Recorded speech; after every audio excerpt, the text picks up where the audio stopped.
How often had Lucy rehearsed this bow, this interview? But she had always rehearsed them indoors, and with certain accessories, which surely we have a right to assume. Who could foretell that she and George would meet in the rout of a civilization, amidst an army of coats and collars and boots that lay wounded over the sunlit earth? She had imagined a young Mr. Emerson, who might be shy or morbid or indifferent or furtively impudent. She was prepared for all of these. But she had never imagined one who would be happy and greet her with the shout of the morning star. Indoors herself, partaking of tea with old Mrs. Butterworth, she reflected that it is impossible to foretell the future with any degree of accuracy, that it is impossible to rehearse life.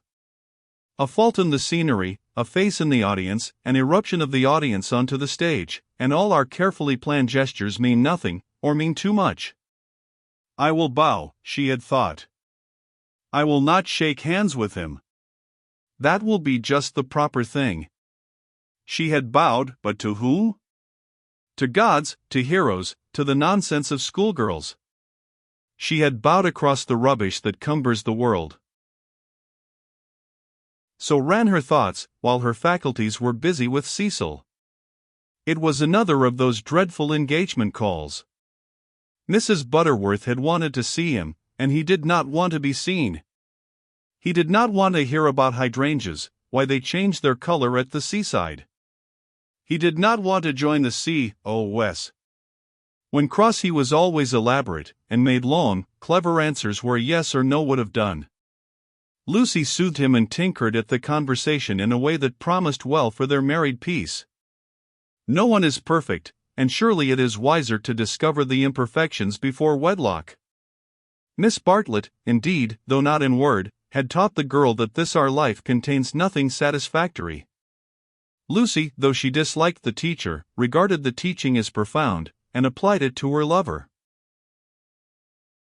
Lucy, said her mother, when they got home, is anything the matter with Cecil? The question was ominous. Up till now Mrs. Honeychurch had behaved with charity and restraint. No, I don't think so, Mother, Cecil's all right. Perhaps he's tired. Lucy compromised, perhaps Cecil was a little tired.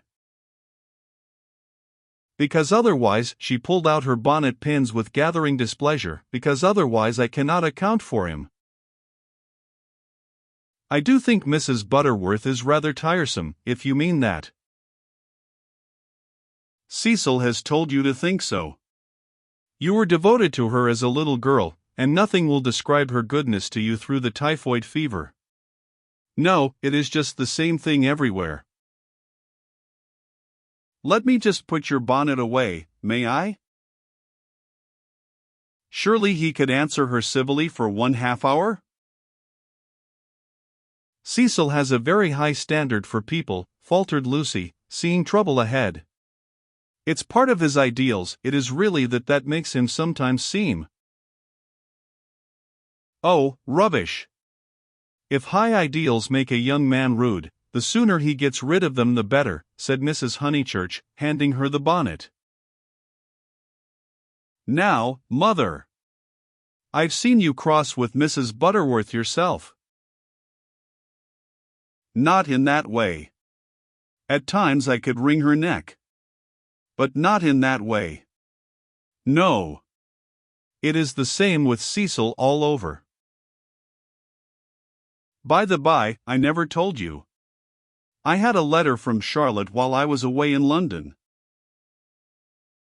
This attempt to divert the conversation was too puerile, and Mrs. Honeychurch resented it. Since Cecil came back from London, nothing appears to please him. Whenever I speak he winces. I see him, Lucy, it is useless to contradict me. No doubt I am neither artistic nor literary nor intellectual nor musical, but I cannot help the drawing-room furniture. Your father bought it and we must put up with it, will Cecil kindly remember. I see what you mean, and certainly Cecil oughtn't to. But he does not mean to be uncivil, he once explained, it is the things that upset him, he is easily upset by ugly things, he is not uncivil to people. Is it a thing or a person when Freddie sings? You can't expect a really musical person to enjoy comic songs as we do. Then why didn't he leave the room? Why sit wriggling and sneering and spoiling everyone's pleasure? We mustn't be unjust to people, faltered Lucy. Something had enfeebled her, and the case for Cecil, which she had mastered so perfectly in London, would not come forth in an effective form. The two civilizations had clashed. Cecil hinted that they might, and she was dazzled and bewildered, as though the radiance that lies behind all civilization had blinded her eyes. Good taste and bad taste were only catchwords, garments of diverse cut, and music itself dissolved to a whisper through pine trees, where the song is not distinguishable from the comic song. She remained in much embarrassment, while Mrs. Honeychurch changed her frock for dinner, and every now and then she said a word, and made things no better. There was no concealing the fact, Cecil had meant to be supercilious, and he had succeeded. And Lucy, she knew not why, wished that the trouble could have come at any other time. Go and dress, dear, you'll be late. All right, Mother. Don't say all right and stop. Go. She obeyed, but loitered disconsolately at the landing window. It faced north, so there was little view, and no view of the sky. Now, as in the winter, the pine trees hung close to her eyes. One connected the landing window with depression. No definite problem menaced her, but she sighed to herself, "Oh, dear, what shall I do, what shall I do?" It seemed to her that everyone else was behaving very badly. And she ought not to have mentioned Miss Bartlett's letter. She must be more careful. Her mother was rather inquisitive, and might have asked what it was about. Oh, dear, what should she do? And then Freddie came bounding upstairs, and joined the ranks of the ill-behaved. I say, those are topping people. My dear baby, how tiresome you've been. You have no business to take them bathing in the sacred lake, it's much too public. It was all right for you but most awkward for everyone else. Do be more careful. You forget the place is growing half suburban.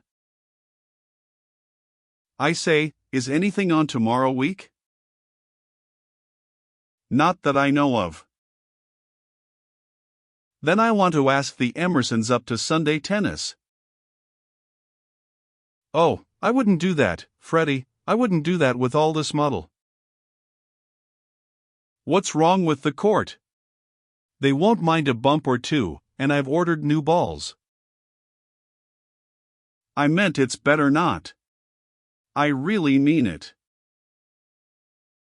He seized her by the elbows and humorously danced her up and down the passage. She pretended not to mind, but she could have screamed with temper. Cecil glanced at them as he proceeded to his toilet, and they impeded Mary with her brood of hot water cans. Then Mrs. Honeychurch opened her door and said, "Lucy, what a noise you're making. I have something to say to you. Did you say you had had a letter from Charlotte, and Freddie ran away?" Yes. I really can't stop. I must dress too. How's Charlotte? All right. Lucy. The unfortunate girl returned. You've a bad habit of hurrying away in the middle of one's sentences. Did Charlotte mention her boiler? Her what? Don't you remember that her boiler was to be had out in October, and her bath cistern cleaned out, and all kinds of terrible to-doings? I can't remember all Charlotte's worries, said Lucy bitterly. I shall have enough of my own, now that you are not pleased with Cecil. Mrs. Honeychurch might have flamed out. She did not. She said, "Come here, old lady, thank you for putting away my bonnet, kiss me." And, though nothing is perfect, Lucy felt for the moment that her mother in Windy Corner and the Weald in the declining sun were perfect. So the grittiness went out of life. It generally did at Windy Corner. At the last minute, when the social machine was clogged hopelessly, one member or other of the family poured in a drop of oil. Cecil despised their methods, perhaps rightly. At all events, they were not his own. Dinner was at 7:30. Freddie gabbled the grace, and they drew up their heavy chairs and fell to. Fortunately, the men were hungry. Nothing untoward occurred until the pudding. Then Freddie said, "Lucy, what's Emerson like?"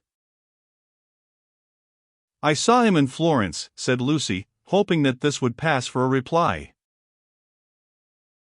"Is he the clever sort, or is he a decent chap?" "Ask Cecil. It is Cecil who brought him here."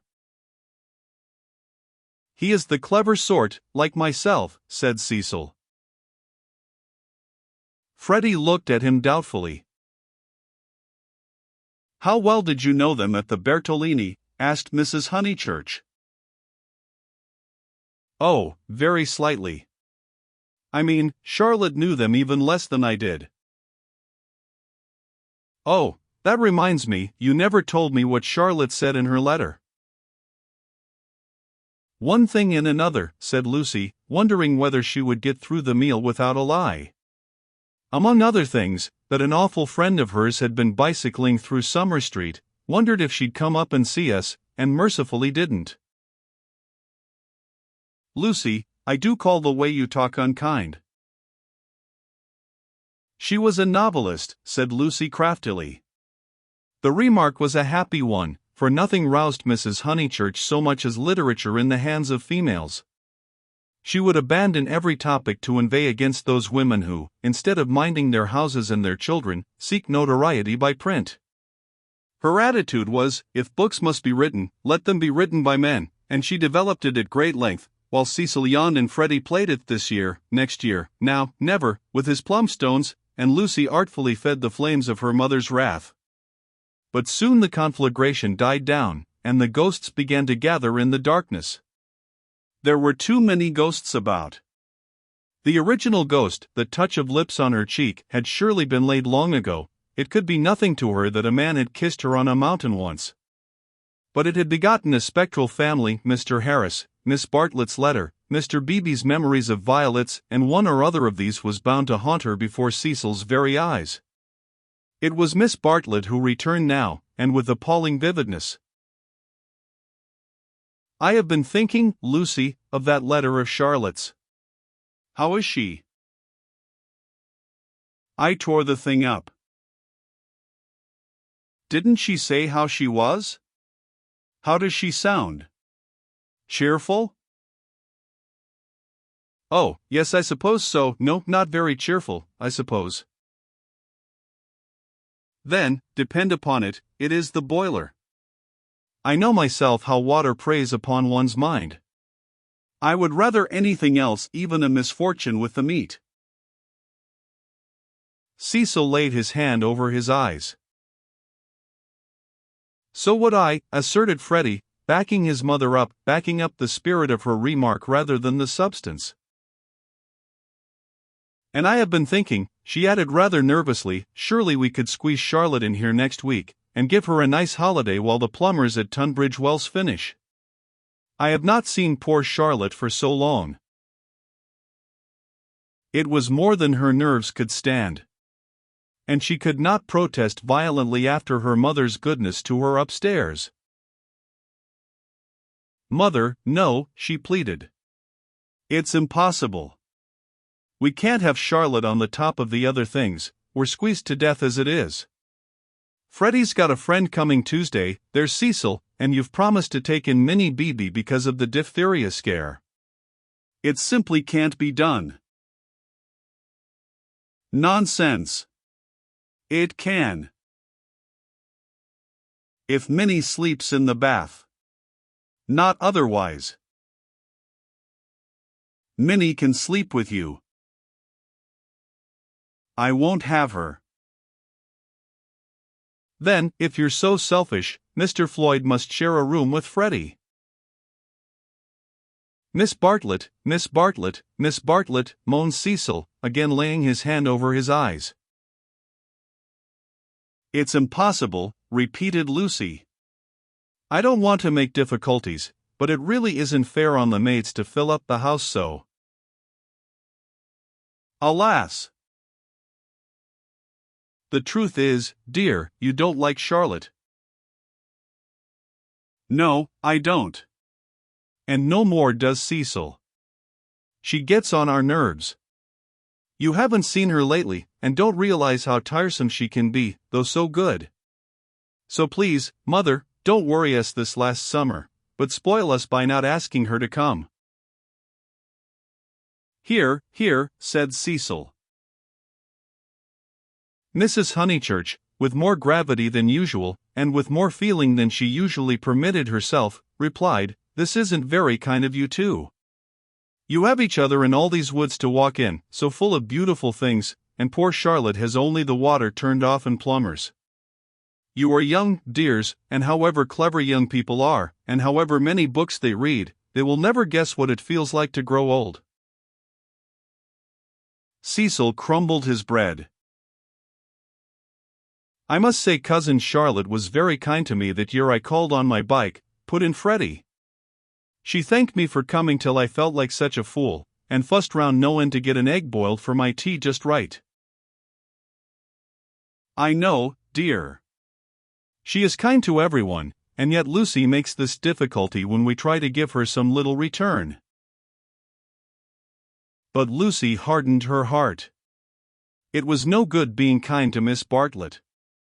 She had tried herself too often and too recently. One might lay up treasure in heaven by the attempt, but one enriched neither Miss Bartlett nor anyone else upon earth. She was reduced to saying, "I can't help it, Mother. I don't like Charlotte. I admit it's horrid of me." "From your own account, you told her as much." "Well, she would leave Florence so stupidly. She flurried. The ghosts were returning, they filled Italy, they were even usurping the places she had known as a child. The sacred lake would never be the same again, and, on Sunday week, something would even happen to Windy Corner. How would she fight against ghosts? For a moment the visible world faded away, and memories and emotions alone seemed real. "I suppose Miss Bartlett must come, since she boils eggs so well," said Cecil, who was in rather a happier frame of mind, thanks to the admirable cooking. "I didn't mean the egg was well boiled," corrected Freddie, "because in point of fact she forgot to take it off, and as a matter of fact I don't care for eggs. I only meant how jolly kind she seemed." Cecil frowned again. "Oh, these Honeychurches. Eggs, boilers, hydrangeas, maids, of such were their lives compact.